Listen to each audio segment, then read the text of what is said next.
Sa gitna ng gulat na tingin ng lahat, umakyat ako sa awakening stage. Sa harap nilang lahat, muli kong ipinatong ang kamay ko sa testing crystal. Sa ibaba ng entablado, sina Leo Ruyan at Kuya Kun.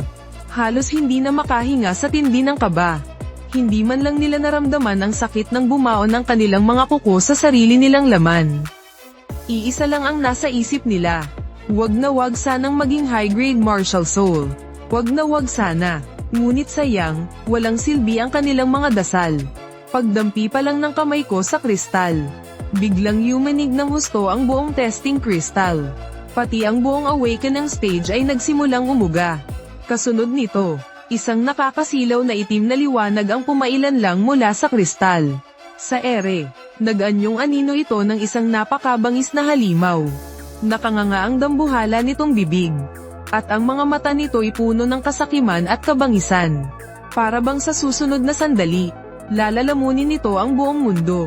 Bigla na lang, may narinig na malakas na lagabog. Ang napakamahal, na kayang tiisin ang puwersa ng karamihan sa mga 3S grade martial soul. Ang testing crystal, ay diretsyong sumabog at naging durog-durog.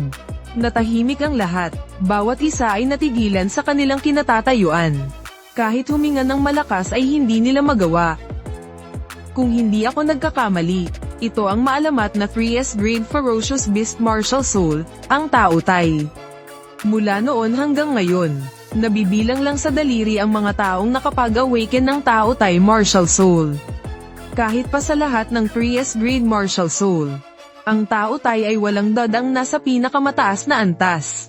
Nang marinig iyon, nagkagulo na ang lahat. Napalumpasay na lang sa sahig si Leo Ruyan. Ang mukha niya'y namutla na parang papel. Kung gaano siya kayabang kanina, ganoon naman siya kaawa-awa ngayon. Ilang segundo lang ang nakalipas. Tinutuyapan niya ako na isa lang akong walang kwentang hindi nababagay sa kanya. Sa sumunod na segundo, ako na ang naging nag-iisang tao sa buong paaralan na may taglay ng isang 3S grade martial soul. Ang bilis naman niyang mapahiya. Sobrang bilis, hindi man lang siya nakakibo. Ang mga tingin ng tao sa paligid niya ay puno ng lantad na pangungutya. Hindi rin may pinta ang mukha ni Kunge, yung ipinagmamalaki niyang SS level na martial soul. Sa harap ng isang triple S level na Tao Tai, wala man lang binatbat. Pagkatapos ng awakening ceremony, agad binago ng eskwelahan ang karaniwang patakaran sa paggrupo ng klase. Gumawa sila ng espesyal na klase para sa akin at sa isa pang may triple S level na martial soul. Ang awaken na si Luo Zui, binuksan nila para sa amin ng isang special class. Ang Education Bureau pa mismo ang direktang nagtalaga sa pinakabatang gold medal teacher ng Yunhai City, si Mu Chingkong, para maging aming guidance teacher. Hindi ordinaryong tao itong si Mu Chingkong.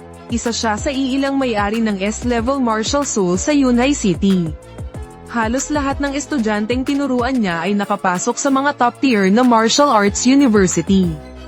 Sobrang taas ng kalibre niya, hindi ka panipaniwala. Sa unang araw pa lang ng klase, agad naglabas si Mu Chingkong ng isang naninilaw na sheepskin scroll. Pagkabuklat niya, may nakaguhit doon na isang sinaunang tao na nakatayo at may hawak na espada. Agad kong nakilala kung ano yun. Ito ang pinakamataas na uri ng martial arts meditation diagram, ang Moonlit Sword Saint Diagram. Isa itong kayamanan na tumutulong sa mga martial artist na mabilis na maramdaman ang spiritual energy. Hindi ito mabibili kahit gaano karami ang pera mo. Bibigyan ko kayo ng kalahating oras para sa uluhin ang diagram na ito. Pagkatapos, magsimula na kayong mag-meditate para maramdaman ang spiritual energy. Kung hindi nyo ito masaulo, wala man lang kayong karapatang magsimula sa martial arts. Hindi na kami nagsalita pa ni Luo Zui. Pinagmasdan namin ang diagram sa loob ng 20 minuto at nasa ulo na namin ito.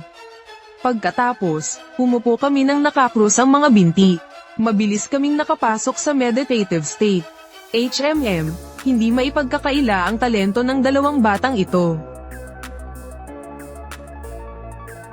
Biglang nagbago ang ekspresyon ni Mu Chingkong. Bigla siyang lumingon sa direksyon ko. Hindi pa niya napoproseso kung ano ang nangyayari.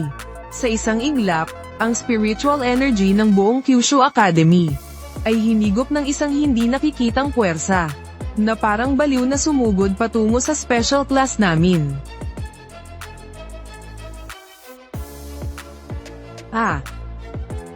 Kabubuo ko pa lang sa isip ko ng imahe ng isang sword immortal sa ilalim ng buwan. At handa na sanang higupin ang spiritual energy sa paligid. Nang bigla akong nakaramdam ng malakas na puwersa ng paghigop mula sa loob ng katawan ko. Malinaw kong naramdaman ang pares ng pulang-pulang mga mata na pag-aari ni Tao Tai, na bumukas sa aking dantian. Ibinuka nito ang dambuhalang bibig nito. At isang nakakatakot na puwersa ng paghigop ang biglang kumalat. Ang spiritual energy sa paligid ay parang mga peteng na nakaamoy ng dugo, na parang mga baliw na nagsuguran papasok sa katawan ko. Si Luo Zui na nakaupo sa tabi ko ay halos maabot na sana ang spiritual energy, nang bigla niyang naramdaman na nawala ang lahat sa paligid niya. Ang spiritual energy na pinaghirapan niyang ipunin ay bigla na lang naglaho. Naguguluhan siyang iminulat ang kanyang mga mata, sa pag-aakalang may problema sa kanya. Voiceover, kasabay nito, nagkagulo ang mga estudyante sa buong gusali ng paaralan. Lahat ay sumisigaw na nawala ang spiritual energy. Ang spiritual energy na kanina'y nakapalibot sa kanila, ay bigla na lang tumakbo lahat sa iisang direksyon. Maging ang mga guro ay itinigil ang kanilang mga klase, at isinama ang kanilang mga estudyante para sundan kung saan papunta ang spiritual energy. Maya-maya lang, ang pinto ng special class ay napalibutan na ng makakapal na tao. Lahat ay naguunahan sa pagsilip sa loob. Gustong malaman kung sino ang kayang gumawa ng ganito kalaking komosayon. Nakatayo sa tabi ko sina Mu Chingkong at ang principal. Natigilan sila sa panonood. Rinig na rinig ang pagsinghap nila sa gulat. Halos isang oras akong humigop ng energy. At naramdaman kong parang sisubog na ang katawan ko sa sobrang puno. Bago ako dahan-daang huminto, sa sandaling iminulat ko ang aking mga mata. Sumalubong sa akin ang tingin ng 12 ng mga mata na nakatitig sa akin. Mayroong gulat, mayroong matinding paghanga, at marami rin ang may mga matang puno ng hinanakit. Nakatitig sa akin si Luo Zui. Namimintog ang mga pisngi niya. Malapit na niyang maabot ang level ng isang first-rank martial artist. Pero dahil sa ginawa kong paghigop, agad na bumalik sa dati ang lahat. Wala man lang natirang kahit kititing na espiritual na enerhiya. Nang makita ng principal na gising na ako, agad siyang lumapit at maingat na nagsalita. Guay-guay. Hindi ka na maaaring manatili dito sa eskwelahan para sa klase. Hindi. Paano ko naman magagawang paalisin ka? Sadyang sobrang bilis lang talaga ng pagsipsip mo ng espiritual na enerhiya. Kung mananatili ka dito sa eskwelahan, hindi na talaga makakapag-ensayo ang ibang mga estudyante. Kailangan kong i-report ito agad sa Bureau of Education, para maipag-apply ka ng sarili mong lugar ng pagsasanay na may mataas na konsentrasyon ng espiritual na enerhiya. Noon ko lang napagtanto ang lahat. Nahihiya akong napahawak sa aking ilong, sabi ng principal, habang inilalabas niya ang isang power detection crystal at iniabot sa akin.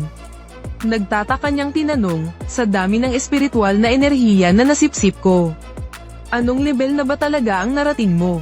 Pagkalagay ko pa lang ng kamay ko sa kristal, isang nakakasilaw na gintong liwanag ang biglang sumabog.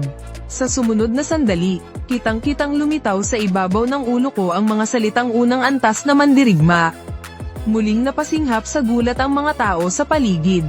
Dapat ninyong malaman, kahit na may talento ang isang ordinaryong tao, kailangan pa rin nilang mag-ensayo ng husto sa loob ng 3 hanggang 4 na buwan, para maging isang unang antas na mandirigma. Samantalang ako, 1 oras pa lang akong nag-meditate, pero nag-level up na agad.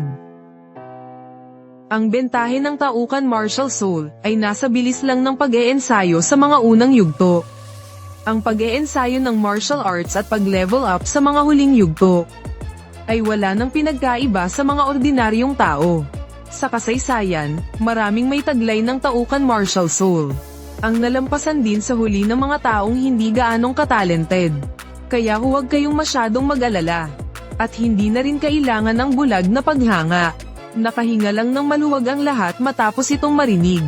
Si Luo Zui ay napahawak din sa kanyang dibdib. Sa wakas ay nakampante na rin. Ako lang ang palihim na natatawa sa isip ko. Ang hindi nila alam, ang Tao Ken ay ang una pa lang sa mga Fierce Beast Martial Soul na na-unlock ko.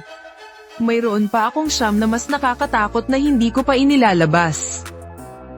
Naku po, si Konge, kasama ang mga tauhan niya, hinaranggan ang gate ng eskwelahan. Sabi nila,